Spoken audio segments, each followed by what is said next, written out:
So think of yourself being on a safari. And then what do you see?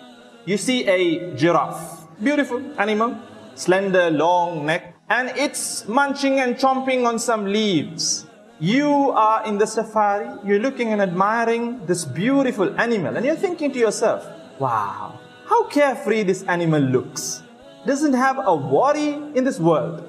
And in all reality, it is the truth. Because animals, they live in immediate response environments. Let me explain. The giraffe, whenever it's hungry, it feels hungry, it goes by a tree and it starts chomping on the leaves, hunger goes away. When it hears a storm rumbling, it hears thunder, it witnesses lightning, it thinks it's going to rain, I need to find shelter, it goes, finds shelter, it's relieved. When it spots a predator, an animal that's looking to hunt it immediately, the flight or fight signals, fire in its brain, it runs for safety, and once it's safe, alhamdulillah. So immediate response environments.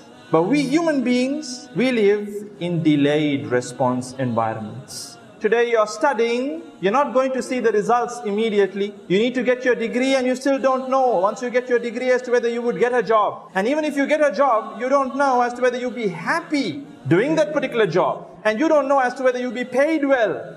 You don't know how life will turn out to be. You don't know as to whether you'll buy yourself a house. You don't know as to whether you can afford the vehicle that you're running in right now. You don't know as to whether your business will run smoothly in this particular government or the next particular government. Delayed response. And therefore, the stress factors are chronic. They're not short term. For the giraffe, it's short term. You see, anxiety is a natural response. Anxiety is a natural response. Just like depression is a natural thing, If you read about depression, when you're going through certain worries, depression kicks in to numb your feelings. And it's supposed to be short term. The minute it becomes long term, then that's when it becomes chronic depression. When you start feeling like you can't feel anything. You don't feel happiness, you don't feel sadness. You're like a zombie. Then it becomes problematic. Likewise, anxiety, look at the example of a deer. The deer in the jungle. It sees a lion. Anxiety kicks in and you see the deer bolting and running away. It's startled and it runs away. You might have seen it in BBC documentaries and whatnot. But once the deer moves out of the radius, the perimeter, where the lion is going to attack, what do you notice the deer doing after that? Do you see the deer all stressed up and sitting in a corner, heart beating away, dub, dub, dub, dub, dub. Lion is going to eat me, lion is going to eat me, lion is going to eat me. No.